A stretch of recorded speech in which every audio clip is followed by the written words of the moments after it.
C'est parti. Bonjour à toutes et à tous. Je suis ce soir avec Fabienne Jouvet du collectif Faire et Agir, Corinne d'Albera, pardon, des Robins de la Rue, également Philippe Morat de Arève et François Bompy de l'association Arève également. Nous allons faire un point ensemble sur la situation aujourd'hui des personnes les plus précaires face à la pandémie de Covid-19, la façon dont ces gens-là sont j'allais dire, pris en charge ou pas pris en charge par les associations, par l'État.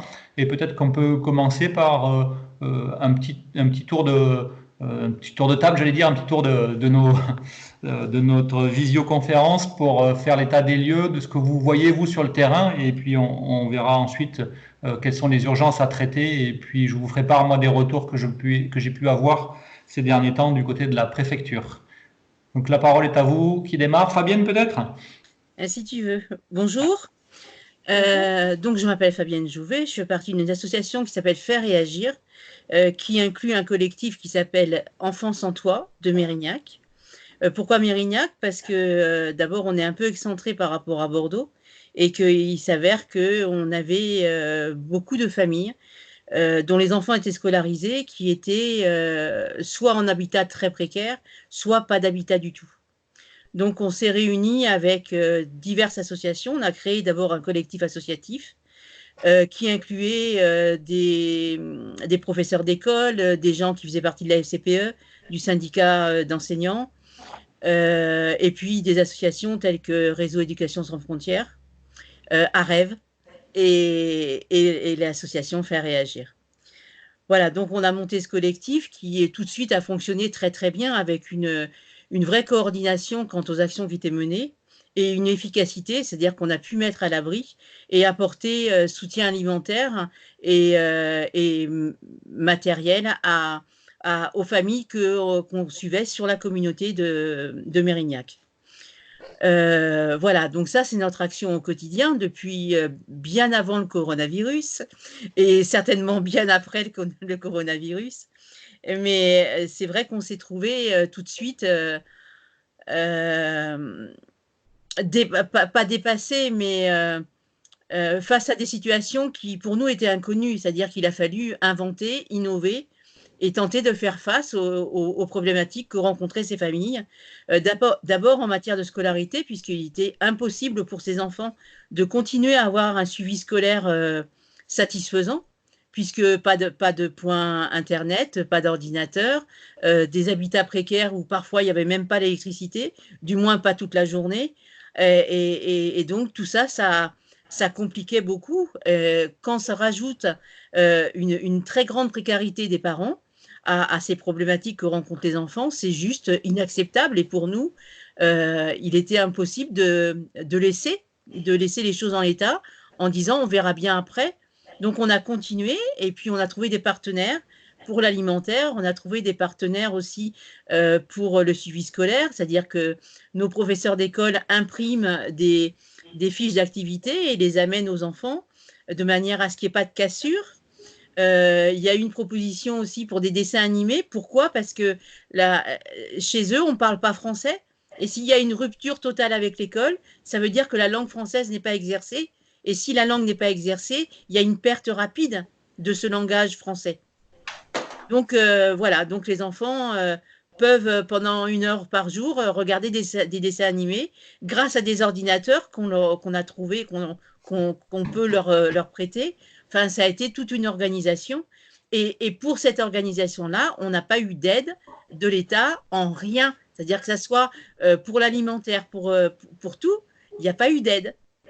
On a une aide de la commune de Mérignac qui est importante, un soutien qui n'a jamais été défaillant. C'est-à-dire que parfois, il n'y a pas de solution, mais au moins, on peut en parler et souvent, on trouve des alternatives.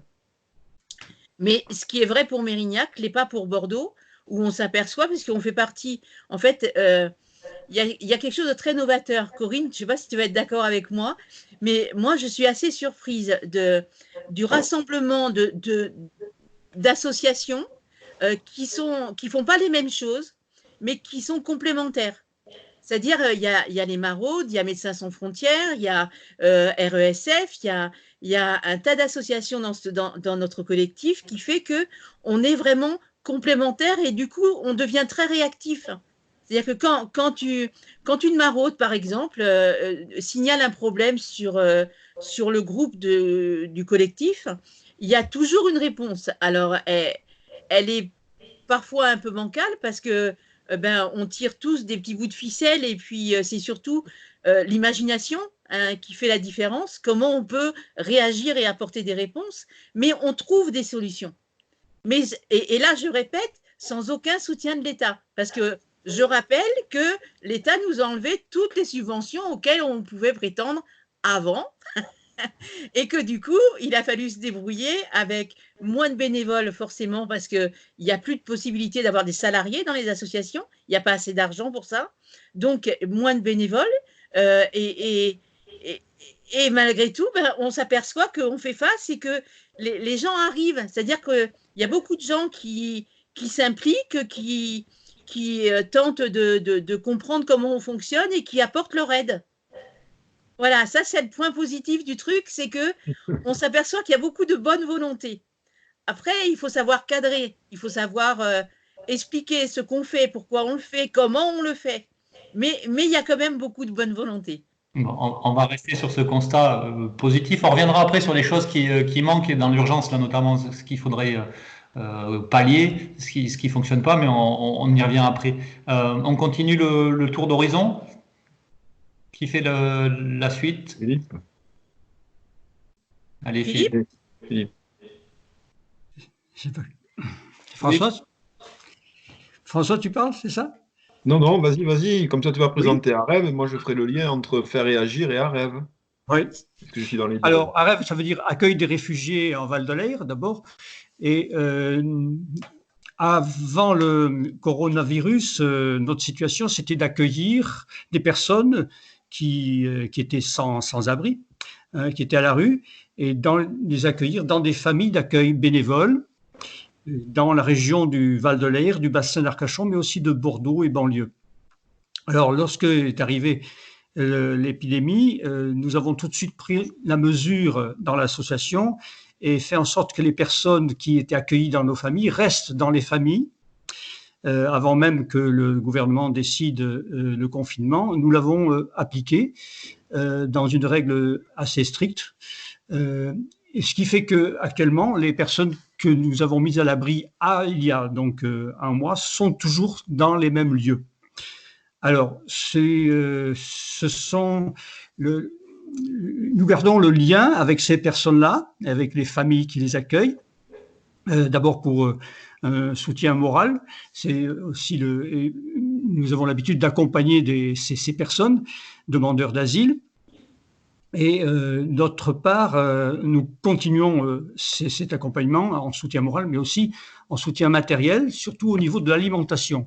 Parce qu'il se trouve que plusieurs de ces personnes ont perdu leur petit boulot et du fait du confinement, ne peuvent plus aller faire des ménages ou bien faire de la mécanique un petit peu, et ce qui fait qu'ils n'ont plus du tout de revenus, et le problème de l'alimentation devient très important.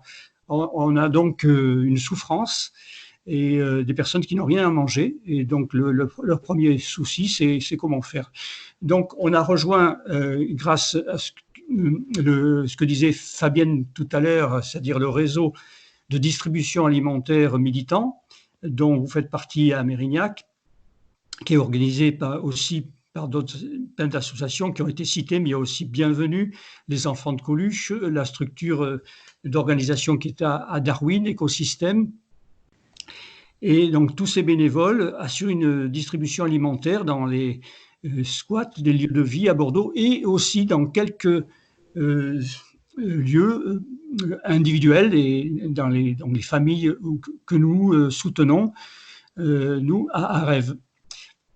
Et puis, on arrive aussi, on fait un complément d'alimentation par des personnes qui sont missionnées, qui font partie de notre association et qui partent pour apporter un complément de nourriture ou de médicaments à ces familles, et évidemment avec les conditions de respect de barrières sanitaires et avec une autorisation.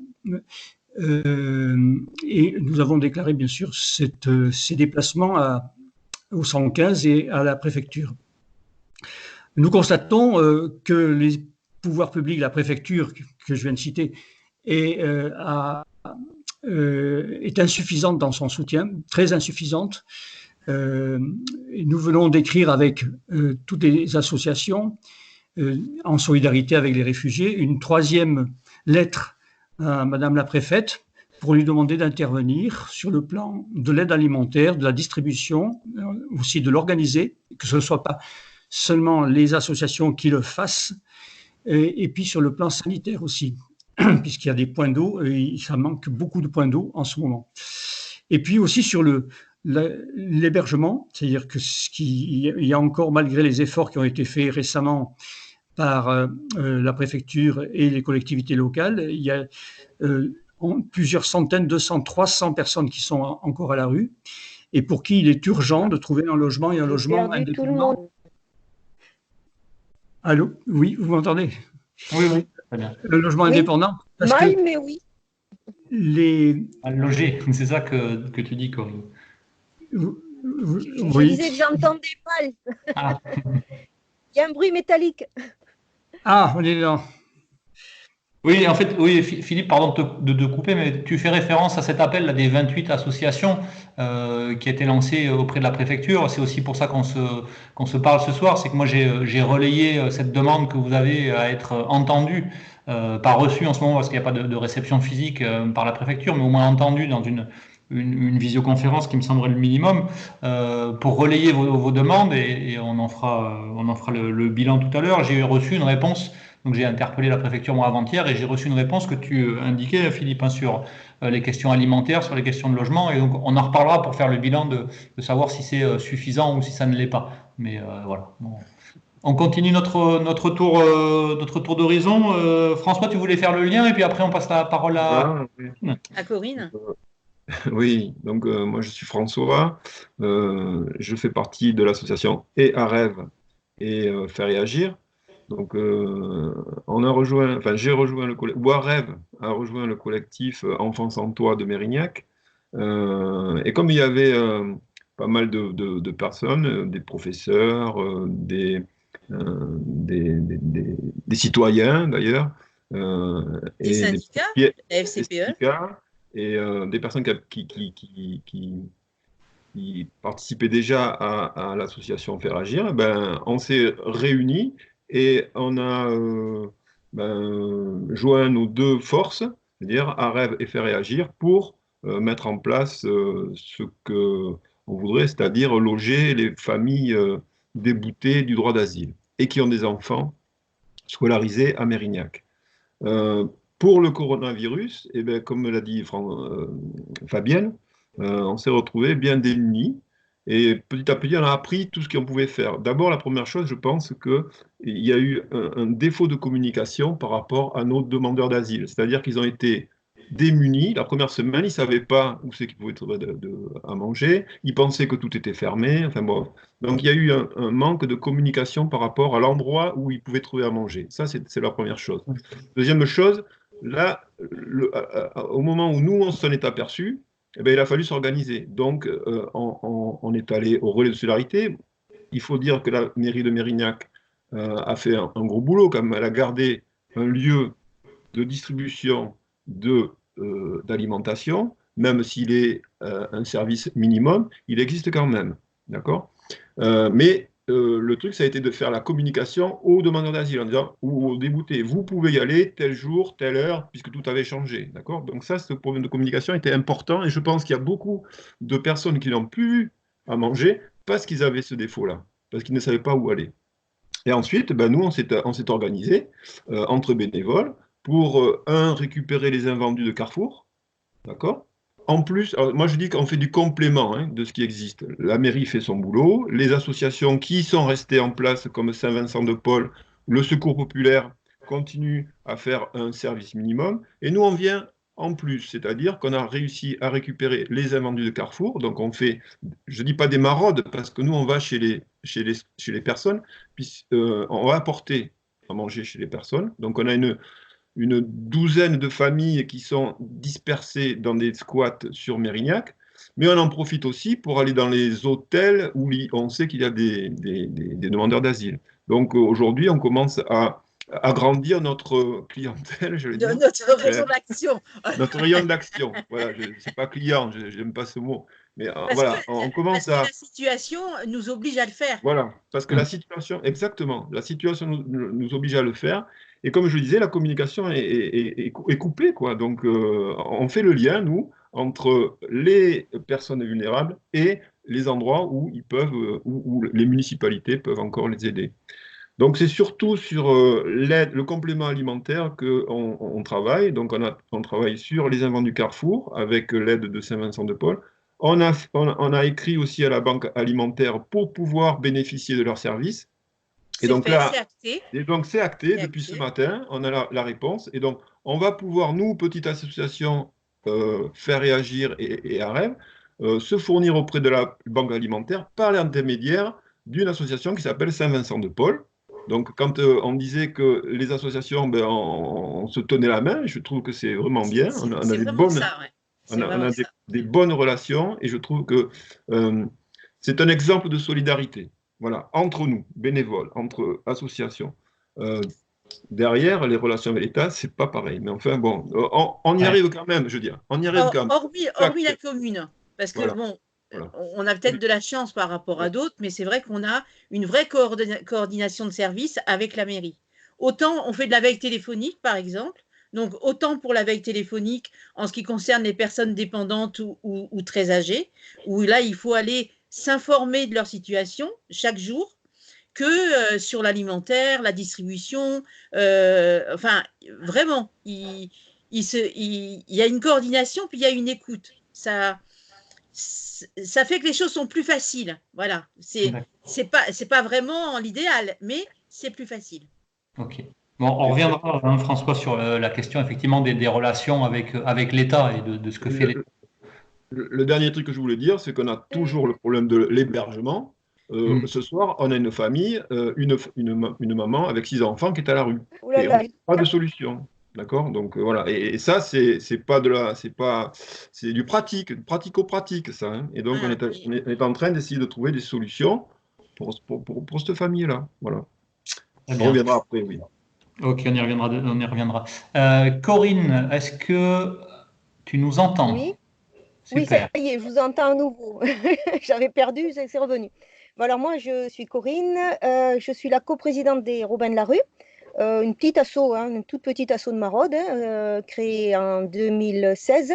Nous sommes situés sur le Taillan en Médoc, enfin notre local est sur le Taillan en Médoc. Et donc c'est un peu la particularité, c'est qu'on est excentré. Oui. Et donc pour faire les maraudes, on prend nos véhicules, on part sur Bordeaux. On a un point de ralliement avec des maraudeurs qui viennent de toute la région bordelaise et on part à pied dans les rues de Bordeaux. On a 2 équipes.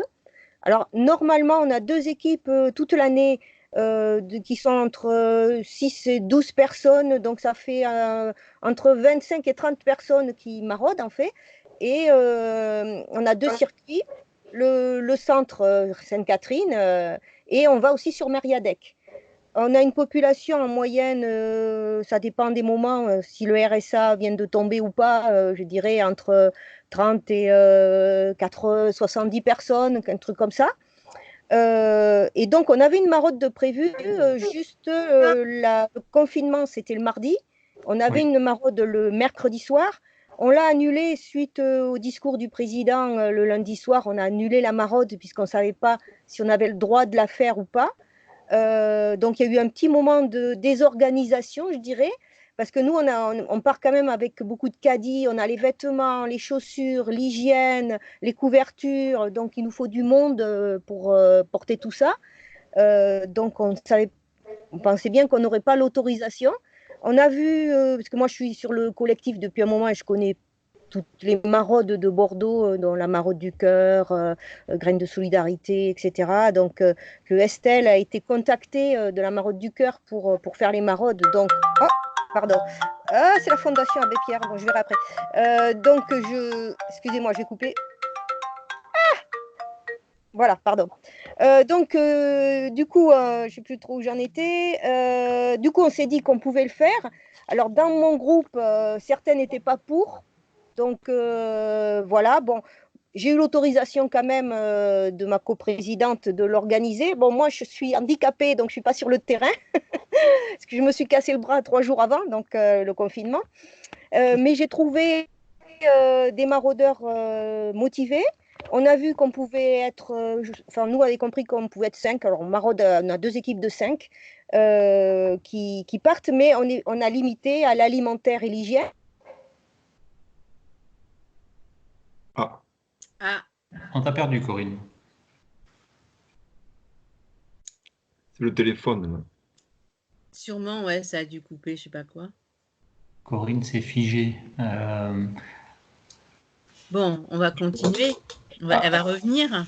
En attendant qu'on récupère la liaison avec Corinne, est-ce qu'il y a c'était la question que je voulais poser à Corinne, peut-être l'un de vous a la réponse, c'est justement de parler d'autorisation de faire ces maraudes. Est-ce qu'il y a des dérogations par rapport voilà, aux autorisations de sortie pour ces assos qui font des maraudes? Comment ça se gère ça du coup, ces maraudes avec la préfecture? Ben, c'est très compliqué parce que la réponse de la préfecture pour en ce qui concerne les maraudes, elle est, en fait, il y a tout et le contraire dedans. Ils disent que on a l'autorisation, enfin que les maraudes ont l'autorisation. Ils disent aussi qu'il faut que ça soit à un point fixe, c'est-à-dire que la distribution alimentaire doit se faire à un point fixe. Mais en même temps, il ne faut pas qu'il y ait des réunions de plus de 4 personnes. Alors on fait comment? Oui, donc c'est plus réellement des maraudes au sens où elles étaient faites avant, où vous alliez vraiment au contact de tous les gens, vous saviez où ils se trouvaient. Là, c'est C'est plutôt ça? j'allais dire les gens qui sont à la rue, qui savent un peu ou dans le besoin, qui savent où venir vous trouver. Oui, mais c'est en fait, Et ça c'est va plus compliqué. loin que ça parce que pour les maraudes, comme il ne peut pas y avoir plus de 4 à 5 personnes qui viennent chercher à manger, comment on fait pour avoir un point fixe en recevant que 4 à 5 personnes? Comment c'est possible? Techniquement, c'est juste, Ben, ça veut dire qu'il faut organiser effectivement la voilà, distanciation il faut les sociale. inviter, les gens. Il faut les inviter à venir voir comment ça se passe, une maraude. Mm. Parce que techniquement, ce que demande la préfecture, c'est juste irréalisable. Après, ils disent pas plus de 4 personnes par maraude. Mais 4 personnes sur un point fixe, les gens qui vont distribuer à manger, c'est eux qui vont se faire bouffer. Mais non, mais comment tu veux organiser une distribution à 4? Mais non, mais non, quoi. Ça fonctionne pas.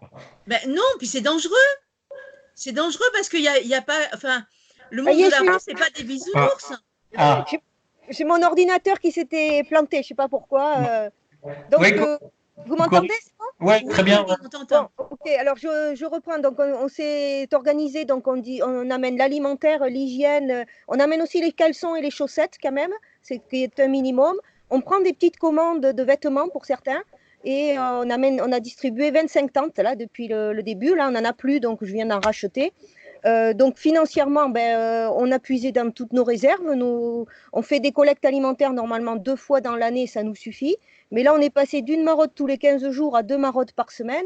Et du coup, alimentaire et hygiène, notre local, il est vide. Heureusement, avec le pain de l'amitié, on a accès à la banque alimentaire. Donc, c'est un accord comme vous avec Saint-Vincent-de-Paul. Donc, depuis une semaine, on a des récup. On a aussi des collectifs comme le Squid qui nous a fourni hier aussi des choses. Bon, on a toujours eu l'habitude de collaborer, donc on collabore. Mais quand même, c'est inquiétant parce que d'une maraude sur l'autre, on n'a pas de visibilité. Là, on sait qu'on a pour la maraude de demain, peut-être pour la maraude de mardi, mais après, toujours pas de visibilité. Mais par contre, dans la rue, quand même, ce qui est rassurant, c'est qu'il y a tellement de maraudes que finalement, dans la rue même, il y a à manger quand même. Donc, cette semaine, au début, ce n'était pas le cas. Au début, ils avaient faim. Mais maintenant, avec toutes les maraudes qu'il y a, ils ont quand même à manger. Alors, on se pose la question, c'est pour ça que juste après, là, j'ai une réunion avec mon équipe, de peut-être réduire sur l'alimentaire, de toujours apporter l'hygiène, mais d'apporter quelques vêtements, parce que là, ça commence à manquer. Donc, on va peut-être passer, parce qu'on ne peut pas être très nombreux, donc il faut remplacer On peut emmener un peu moins d'alimentaire, peut-être prendre un caddie avec des t-shirts, des pantalons, des choses comme ça. Parce que là, ben, ils commencent vraiment à nous le demander, quoi, disons, hein.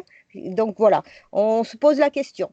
Et après, l'inquiétude, en fait, c'est pour l'avenir, pour après aussi le confinement, puisque nos réserves étant à zéro et qu'on n'aura peut-être pas forcément d'aide pour repartir et qu'on ne va pas pouvoir faire une collecte peut-être dans la semaine qui suit. Voilà, pour repartir tous les 15 jours à apporter tout ce qu'on apporte, ça va être compliqué. Après, je dois dire quand même qu'on a eu une aide de la Fondation Abbé Pierre, hein, une aide d'urgence, hein, donc ça a été le bienvenu. Que la Fondation Abbé Pierre je les ai eu au téléphone, d'ailleurs c'est tout qui me rappelait, si ça se trouve c'est pour me dire que c'est bon. Ils m'ont dit de refaire une demande en urgence, donc voilà, et puis qu'on rentre des dons à titre personnel. Nous ne demandons jamais de subvention, hein, donc on veut se débrouiller par nous-mêmes, parce que quand la mairie de Bordeaux interdit les maraudes sur certains endroits, nous on continue si on estime qu'on peut le faire. Voilà, je dis simplement ça, on préfère rester libre. Ok. Ouais, Corinne, je ne sais pas si tu m'entends. Oui. Ouais, sur cette question alimentaire, je pense que pour moi c'est le premier besoin, peut-être, enfin un des premiers besoins à pourvoir là auprès des publics les plus fragiles. Tu dis que pour les gens qui sont, j'allais dire aujourd'hui encore à la rue, ça arrive à être pourvu. Du coup, c'est. Attendez, excusez-moi, j'ai ma réunion qui devait commencer. Je vais leur dire un peu plus tard, hein, parce que là, ils m'attendent. Désolé, on te prend du temps, Corinne. Et du coup, ma question peut-être. Je vous rejoindrai un peu plus tard. Ouais. Voilà, pardon. Non. Oui, du coup, en fait, à tous les cas, la question, c'est le besoin alimentaire et la faim, peut-être, se fait plus sentir auprès des publics qui sont donc soit dans des squats, soit dans comme ça, des endroits informels où ils résident et où il faut maintenant pouvoir apporter la nourriture. Enfin, c'est ça la question urgente, parce que moi, je vous disais que j'avais relayé la demande des 28 associations auprès de la préfecture. La préfète me répond aujourd'hui et me dit en fait tout va bien. Après la petite semaine de flottement qu'on a connue au moment du confinement, la banque alimentaire pourvoit et certaines des assos ont même des conventions directement de financement avec les services de la préfecture. Donc voilà, moi je me fais un petit peu l'avocat du diable, savoir si c'est la réalité du terrain ou pas. Non, la réalité de terrain, c'est qu'il y a des grosses associations qui ont perçu des subventions, c'est sûr, mais nos petites associations à nous, qui n'ont jamais demandé de subvention, n'ont droit à rien, et de toute façon ne rentrent dans aucune de leurs cases. Ça, c'est la réalité. Oui, c'est-à-dire que là, on ne demande pas de subvention, mais c'est vrai que là, on aurait eu un petit peu d'aide, ça aurait été bien. Ça aurait été bienvenu. Voilà. Parce que c'est vrai qu'on va se retrouver en slip, quoi, hein, pour reprendre. Hein, donc, et l'alimentaire et l'hygiène, il va falloir l'acheter en attendant de faire une collecte. Parce qu'on ne peut pas ne pas les servir après le confinement. Donc, et puis même maintenant, on achète de toute façon. Donc, c'est-à-dire que là, vous n'arrivez pas à avoir suffisamment via la banque alimentaire et la préfecture. Parce qu'on n'a pas tout ce qu'on a besoin, non, parce qu'ils n'ont pas tout. Donc, il a fallu acheter des shampoings, des lingettes bébés, par exemple. Ça, les lingettes bébés, dans la rue, c'est important pour se laver. Il a fallu, puis on achète certaines conserves parce qu'en fait, nous faut des conserves à ouverture facile, mais il faut varier un petit peu. On ne peut pas leur donner que des maquereaux ou on essaye de varier un petit peu. Voilà, donc c'est vrai que, ou des fois il y a des gâteaux, des fois il n'y en a pas. Enfin bon, ça fait que 2 semaines qu'on a l'aide de la banque alimentaire et une fois par semaine. Donc pour le moment, c'est pas. Mais ça nous sert quand même. Hein. Depuis la semaine dernière, ça nous a évité de moins dépenser. D'accord, donc je note sur les problèmes de produits d'hygiène notamment. François ou Philippe? Bon, nous, ce qu'on peut dire, c'est par rapport à ce qu'on a fait là, effectivement, je rejoins un peu, la première semaine, c'était un peu flou-flou. Là, les associations elles-mêmes se sont bien organisées pour pouvoir justement amener à manger là où il n'y en avait pas, mais c'est les associations, c'est pas l'État. Hein. Voilà. En aucun cas, c'est l'État. Pour nous, ce qu'on fait, c'est surtout produits frais, c'est-à-dire que les invendus, d'accord, ils arrivent le soir, il faut absolument les distribuer le soir même. Donc, c'est une organisation qu'il faut trouver, on ne peut pas stocker, donc il faut le distribuer très vite. On a aussi eu pas des invendus, mais des stocks qui allaient périmer, par exemple, au lycée Pape Clément. Donc, on a récupéré 400 œufs, une épicerie qui avait 400 yaourts, une épicerie qui allait perdre des œufs, donc on allait les récupérer. Mais ce sont des trucs qu'il faut faire très vite. Donc, Ouais. il faut qu'on soit organisé. D'ailleurs, hop, tu peux y aller, tu peux y aller, tu peux y aller. D'accord? Mais s'il n'y avait pas cette organisation et cette solidarité entre bénévoles, je pense que ce serait beaucoup plus dur et qu'il y aurait d'autres pas. On ne donnerait pas à manger aux gens et en plus, on laisserait périr de la nourriture. D'accord. Ok. Je pense qu'aujourd'hui, plus ça va, mieux on va être organisé et on va arriver à donner à manger. Voilà. D'accord. Pour peu qu'il y ait ce que disait Corinne, des stocks suffisants au niveau de la banque alimentaire ou des invendus pour Bien sûr. Non, Oui, là, puis là, ce que qu'on disait nous donne des François, choses c'est assez que variées, quoi. Oui. on a maintenant l'aide de la banque alimentaire, mais c'est que depuis aujourd'hui. C'est-à-dire que Moi, jusqu'à depuis la aujourd'hui, on s'est semaine dernière. débrouillé tout seul. Moi, j'ai eu Bah, la chance, là, ça a commencé la semaine dernière. Donc, parce que le pain d'amitié, enfin, moi, j'ai un bénévole qui est aussi au pain d'amitié, donc du coup, on a eu un partenariat dès la semaine dernière. Donc, voilà, grâce donc à la c'est- collaboration interassociative. Ah Oui. oui, bien sûr, oui. Donc le réseau des, je crois, 28 maintenant associations fonctionne plutôt de manière complémentaire et efficace Oui, mais sur, quand, Oui, oui, je disais, quand quelqu'un a besoin de quelque chose, parce que nous, par exemple, on était quasiment les seuls à donner des tentes, ben, les autres nous en demandaient, voilà, ils nous disaient pour telle personne. Après, on ne donne pas non plus, parce qu'on n'en a pas, on n'a pas 50, hein, donc oui. on demandait quand même que ça soit précis, quoi. Donc ça permet d'être complémentaire et réactif, hein. Ça je Oui. crois, la question. Oui. Oui, parce que D'accord. ce ne sont que des situations d'urgence. Oui. On Et, ne peut pas faire de priorité. C'est que des situations d'urgence. Hmm. et on est bien aidé par, enfin, je dirais, je me fais l'avocat des Américains, mais on est bien aidé par WhatsApp quand même, hein, pour aller vite. C'est vrai, c'est bien WhatsApp. Ok. Bon, ça sur l'alimentaire, ok, on va peut-être parler un petit peu de logement. Juste pour revenir au fait que vous n'avez pas trop de subsides, il y a cet interasso, cette communication. Est-ce qu'il y a un point où si des gens qui vont entendre cet appel aussi peuvent participer financièrement, amener 1 euro, 2 euros, 5 euros, 10 euros, 30 euros? Est-ce qu'il y a des points comme ça, des pots communs, des choses qui sont organisées, ou est-ce que c'est chaque association qui du coup collecte ses propres dons? Il n'y a pas de pot commun. On n'a pas organisé ça en termes de pot commun. Disons on met nos ressources en commun. Mais D'accord. le pot commun, non, il n'y a pas de pot commun. D'accord. Donc Bah, non, parce que chacun doit garder sa liberté d'action aussi, quand même. Donc, j'entends bien. on est Non, mais- solidaire, mais il faut quand même garder sa liberté d'action. D'accord. Non, mais c'est pour être tout à fait factuel et concret. Si des gens veulent aider, en fait, ils peuvent aider chaque association en donnant à chaque association. Et après, les ressources sont partagées au sein du collectif en fonction On s'entraide, spécificités. voilà. C'est ça. Voilà, donc ça c'était pour préciser. En tout cas, ok, c'est bien compris. Je vous propose, ça fait déjà une bonne trentaine de minutes qu'on est ensemble, qu'on parle de la question de l'hébergement, parce qu'on disait, voilà, il y a des Alors, personnes qui sont encore à la moi, rue. je vous arrête tout de suite. L'hébergement, ça, je peux pas. Enfin, pour moi, ça m'intéresse pas parce que on le fait pas. Si vous permettez que je passe à mon autre réunion. Écoute, Corinne, Très bien. avec grand plaisir, pas de Parce que souci. sinon, ça se percute les deux réunions là. Oui, oui, non, mais il n'y a pas de souci, bien sûr, Corinne. Bien. Ben, bonne soirée à toi. Merci. Il y a l'urgence. Au revoir. Merci pour ton témoignage, Corinne. Au revoir. Merci. Au revoir. Ciao, ciao. Alors donc, hébergement, qui veut démarrer sur cette question qui est quand même aussi très importante? Ben, moi, je veux bien parce que j'ai été assez choquée en fait de la réponse de la préfecture qui dit avoir débloqué 67 hébergements, alors moi, que c'est j'ai mieux que ça, plusieurs cent. Comment tu dis? Moi, j'en ai plus que ça d'annoncer. Ah, vas-y, combien tu en as? Alors, moi, je vous dis ce que m'annonce la préfecture dans un courrier daté du 7 avril, donc en réponse à ma sollicitation. La préfète me dit ouverture de 150 places d'hébergement d'urgence supplémentaires à destination des plus fragiles, notamment pour les sans-abri. Ces places s'ajoutent aux 166 places supplémentaires déjà ouvertes dans le cadre du dispositif hivernal d'urgence.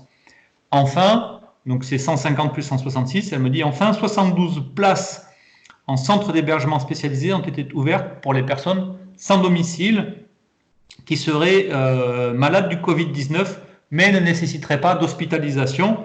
Donc on est, me dit-elle, un total de près de 400 places, voilà, se rajoutant, dixit la préfecture aussi, aux 4500 places déjà financées par l'État en Gironde. Voilà l'état des lieux, moi, qui m'est rapporté. Donc voilà, je voudrais avoir les deux vues, les deux visions. Alors, écoute, il y a au moins 500 personnes, dont des familles, qui sont à la rue actuellement sur le territoire. Là, au moment où on parle. Au moment où on parle. D'accord. Et qui sont demandeuses de solutions d'émergement, mais que l'on n'en a pas à leur proposer. Oui, ou alors qui sont déboutés du droit d'asile, par exemple. Et dans ces cas-là, ils n'ont droit à rien. Oui. Ils peuvent bénéficier d'aucune structure. De rien. Voilà. Juste, il faut bien se cacher pour ne pas être pris, et puis c'est tout.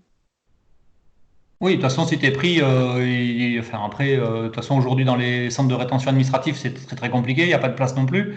Donc, moi, c'est pour ça aussi que j'ai fait la demande que, dans la période, des titres de séjour soient accordés à tous ces gens-là, pour qu'ils aient les droits minimums d'accéder, effectivement, à des hébergements, mais aussi d'accéder aux soins et à l'aide médicale d'État. Voilà, ça, c'est la base. Ça a été renouvelé, hein. Ça a été renouvelé, c'est-à-dire qu'il y a, pour les gens qui étaient en fin de droit, il y a eu une période de 3 mois qui a été rajoutée. Il y a une prorogation, mais pour ceux qui n'ont rien aujourd'hui, qui sont dans une situation administrative… Ah ben pour cela, rien égale rien. Hein, oui. Il n'y a pas plus de solution. Rien égale rien. D'accord. Donc on a, tu dis, 500 personnes ou 500 familles à la rue aujourd'hui ? 500 personnes et familles. Je ne sais pas le nombre exact. D'accord. Notre activité, nous, ne concerne que les familles et que sur Mérignac. Donc, déjà, je trouve qu'il y en a beaucoup. François, combien on peut dire de familles actuellement sur Mérignac? Qu'on connaît, nous? Oui. Qu'on a identifié, quoi. Qu'on a identifié. Il y en a qui sont à l'hôtel, donc ceux-là qui sont payés par des collectivités ou par machin. Mais après, il y a le CHUDA, les hébergements d'urgence, donc on ne les compte pas. Autrement, il y a des squats sur Mérignac. Donc nous, des familles dont les enfants sont scolarisés à Mérignac, il y en a une douzaine, j'allais dire, et ceux qu'on ne connaît pas. Et ceux qu'on ne connaît pas. Et après, il y a tous les… Alors nous, il y a aussi une chose qu'on ne s'occupe pas, c'est les squats des Bulgares et des Roumains. D'accord ? Il y a 3 squats, enfin 3 endroits, des gros endroits sur Mérignac. Et nous, notre association, on n'y va pas. Donc ça, c'est géré avec une association qui s'appelle Squat Aglo et qui est en relation avec le CCAS. Donc nous, ça, on ne fait pas. Là, je ne peux pas répondre. Mais effectivement, entre les familles de migrants, les familles bulgares et roumaines, je pense que ça fait, je ne sais pas si c'est 500, mais… Ça fait beaucoup. Ça fait beaucoup. Sur Mérignac, on dirait, je suis pas loin d'une centaine. Pour Mérignac seulement, une centaine. Ah oui, facile. Pour Mérignac, oui. Et puis, au squat là, c'est Philippe qui pourrait en parler mieux que moi, mais déjà, le squat de la zone libre. Oui, il y a déjà 130 ou 300 personnes, je crois, là-haut. Je ne sais pas, Philippe. 235 personnes. 235. Oui, mais donc du coup, ma question, c'était effectivement, il y a ces gens qui sont dans des squats, on va dire, qui ont des conditions de logement tout à fait précaires et pas décentes au sens où on l'entend. Mais après, combien il en reste qui sont vraiment, pour le coup, là, dans la rue, à dormir dans leur bagnole ou des choses comme ça, quoi. Je ne peux pas répondre. C'est compliqué. Je peux apporter d'éléments. Hier, il y avait la réunion par téléphone du collectif Solidarité et Réfugiés, la Gironde, des États généraux de migration pour un accueil digne. Et nous avons constaté avec plusieurs témoins qu'il y avait ce nombre-là, plusieurs centaines de personnes encore à la rue, étant entendues à la rue, qui dorment dans des voitures, qui sont des logements complètement précaires, insalubres. Des situations de grande vulnérabilité. Alors, bien sûr, là, je confirme aussi que ce que que la réponse de la préfète dire on a ouvert 400 places, on salue cette initiative, mais c'est tout à fait insuffisant. C'est tout à fait insuffisant. Et alors, lorsqu'on entend qu'il y a des propositions de logement dans des gymnases pour ouvrir, eh bien, non, on ne peut pas être d'accord avec ça, parce que les gymnases, c'est des lieux de vie collectifs, c'est très propice à l'épidémie, donc ce n'est pas des solutions. Et le comité scientifique, à propos du Covid-19, vient de l'indiquer hier, il faut éviter ce type d'hébergement. Il faut aller vers des solutions d'isolement le plus possible des familles en nombre limité, dans le même espace, nombre de personnes limitées. Et pour cela, il y a la solution de demander des logements à des propriétaires, des logements vacants, ou même de la réquisition, ou bien des hôtels. Il y a beaucoup d'hôtels qui sont disponibles encore. Et donc, nous allons vous demander de nouveau à la préfète de prendre ses responsabilités et d'aller bien au-delà de ce qui a été fait, qui ne fait que avancer un tout petit peu. On a cité tout à l'heure l'exemple de cette famille avec 6 enfants dont on cherche une solution. Voilà, elle appelle le 115, ça ne répond pas. Et lorsqu'elle appelle le 115, on me dit non, on n'a pas de solution. On a des exemples comme ça tous les jours. Donc, en matière d'hébergement, on est devant une urgence là aussi. Je dirais que c'est important parce que la santé des personnes à abriter, c'est la santé de toute la population. Et évidemment. Pour une fois, tout ça, c'est extrêmement lié. C'est-à-dire que même celui qui serait un abruti de première, raciste ou je ne sais pas quoi, s'il pense à sa propre sécurité, il est obligé de penser à celle des autres. Écoute Fabienne, c'est ce qu'on avait défendu quand ils nous ont fait le coup de l'aide médicale d'État, où ils nous ont dit il y aura un délai de carence de 3 mois avant d'y avoir accès. C'est que ces imbéciles n'ont pas compris qu'effectivement, et ça c'est le virus qui nous l'apprend, c'est que pendant 3 mois, tu as le temps de contaminer un paquet de personnes et que la santé, ça se gère en termes de population, pas en termes de titre de séjour ou de nationalité ou de situation administrative. Bon, j'espère qu'ils vont au moins ça. C'est un point important parce que on travaille entre guillemets parce que on considère qu'on a un vrai boulot mais qui n'est pas reconnu avec des gens qui sont bénévoles. Ces bénévoles-là se mettent en danger tous les jours parce que tous les jours ils vont en contact. C'est obligé d'être en contact avec les gens. Tous les jours, ils vont en contact, sans protection, sans masque, sans gants. Et ils y vont, ils sont là tous les jours. On reviendra sur les protections, mais c'est vrai que c'est un vrai souci. Pour terminer, pour terminer, en tout cas pour continuer la discussion, Philippe, là, sur le logement, du coup, est-ce que, je comprends, hein, on est au milieu du gué, c'est-à-dire que la préfecture dit 400 places, vous estimez qu'il y en a au moins autant qui restent aujourd'hui dehors, des familles ou des personnes. Plus, c'est pas autant, c'est plus. Dit Fabienne, est-ce que sur les premières interpellations là, du collectif des 28, est-ce que vous avez au moins une date de rendez-vous? Moi, j'ai demandé à ce que vous soyez entendu par la préfecture. Est-ce que vous avez un retour? Parce que moi, j'ai trouvé assez rapide sa réponse à mon courrier. J'imagine qu'elle n'est pas aussi rapide à vous répondre à vous. Rien, nada. Je te ferai la copie de la réponse qui a été donnée. Rien. Juste, elle se glorifie, elle s'auto-satisfait des réponses qu'elle a apportées. Point. J'ajoute qu'elle ne cite jamais à aucun moment les associations. Or, c'est presque méprisant, à la limite. Et je dirais que notre souci, notre demande, c'est aussi que la préfecture prenne ses responsabilités là-dessus. C'est-à-dire que actuellement, tout repose sur les associations. On l'a souligné tout à l'heure, et le haut niveau de solidarité entre les associations elles-mêmes. Mais ce que nous demandons, c'est que les choses soient organisées par l'État, que l'État recrute des personnes, qu'il organise lui-même la distribution alimentaire, qu'il loge, qu'il fasse amener des produits frais. On manque beaucoup de produits frais dans la distribution militante actuelle des 800 personnes 2 fois par semaine. bon, bien sûr, avec l'aide des associations aussi, au point de vue du pilotage de l'organisation, je crois que ça sera utile, parce que ce n'est pas des personnes et puis du savoir-faire aussi, des contacts qu'on a dans ces milieux-là. On peut pas improviser ça. Absolument. Il faut que ça soit. C'est pour ça que. Alors, nous n'avons aucun retour, pour répondre à ta question, Loïc, sur une proposition de concertation.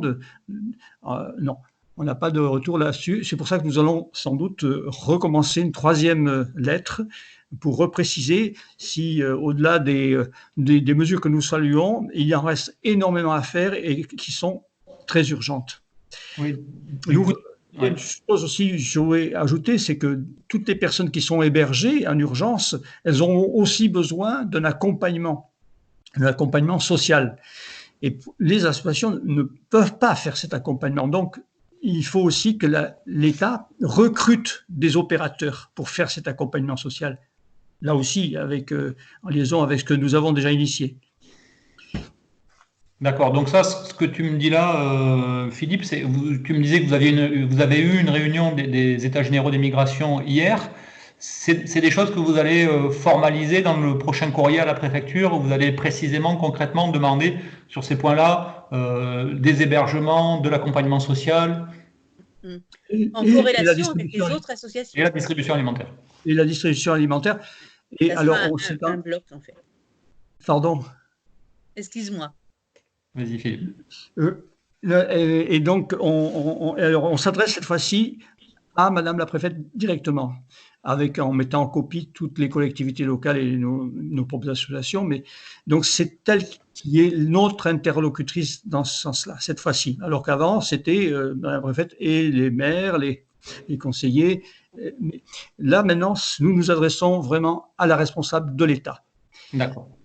La situation est vraiment très urgente et on a le souci aussi d'une pérennité de ces accueils, de ces hébergements et de ces distributions alimentaires.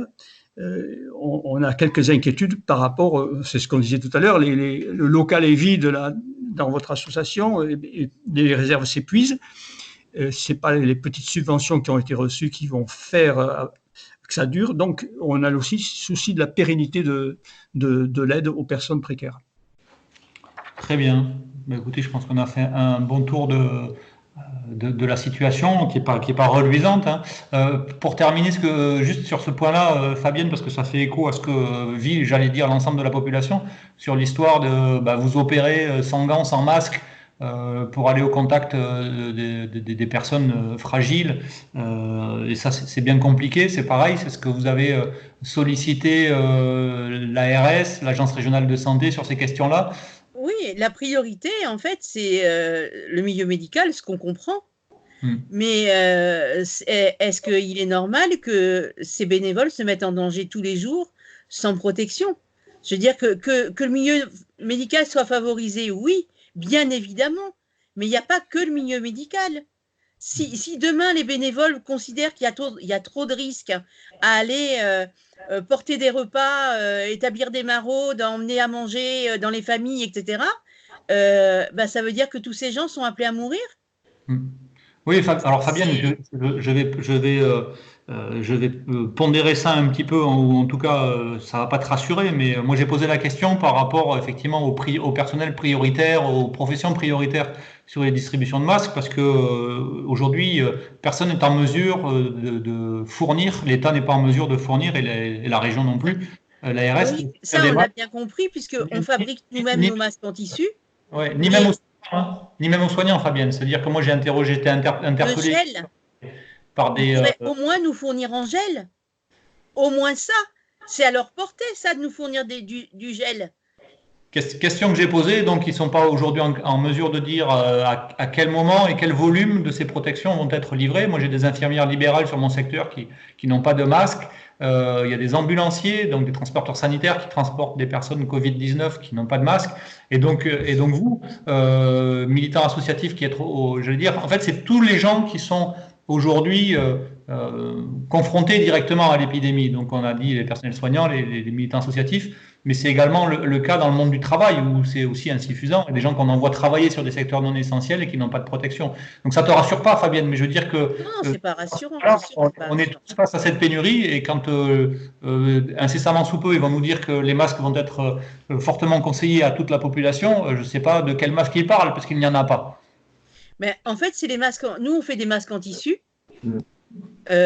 qu'on espère relativement protecteurs, au moins pour les projections. Si tout le monde portait un masque, eh ben, la barrière elle serait efficace. Mais il faut que tout le monde le porte, ce masque, même s'il n'est pas, un FFP2. Ça reste efficace. Vaut mieux ça que rien du tout. Les gants, c'est pas trop un souci si on a du gel. Le gel, on a tenté de le fabriquer, mais c'est compliqué, quoi. Enfin, puis ça demande aussi une mise de fonds de départ. C'est-à-dire acheter les produits pour ensuite les mélanger, avoir les contenants. Ouais. Mais si nous, on y a pensé au niveau de l'État, il pourrait aussi, je sais pas, permettre pas seulement aux laboratoires pharmaceutiques, mais à d'autres officines de fabriquer ce gel. Oui, j'ai vu que sur Paris, il y avait un pharmacien qui avait pris l'initiative d'en fabriquer des centaines de litres. J'ai vu ça aussi. Ils ont mis des containers dehors et ils font ça dans la rue. Oui, parce qu'il n'y a pas de place à l'intérieur. Tandis qu'à Mérignac, ils en ont fait, mais ils le vendent. C'est la loi du marché. Ok. Mais écoutez, les amis, je vous propose, là, on a un peu plus de 50 minutes de discussion. Je vous propose qu'on conclue notre échange là-dessus. Et puis surtout, voilà, moi je vais relayer ça, je vais voir comment faire passer l'information largement. Continuer à suivre vos relations avec la préfecture et l'État, savoir comment les réponses sont apportées. En tout cas, vous savez que je suis à votre disposition pour, avec mes modestes moyens, au moins relayer vos demandes, essayer d'obtenir quelques réponses. Et puis aussi me faire le porte-voix des besoins que vous pouvez avoir. Je le ferai avec grand plaisir. En tout cas, merci pour vos témoignages et voilà, on reste en lien pour la suite. Prenez soin de vous, surtout faites attention à vous. Merci. Toi aussi, prends soin de toi parce que vous n'êtes pas nombreux à nous filer un coup de main. Donc Je fais le maximum, Fabienne. À très bientôt, les amis. Bonne soirée. Au revoir. Au revoir.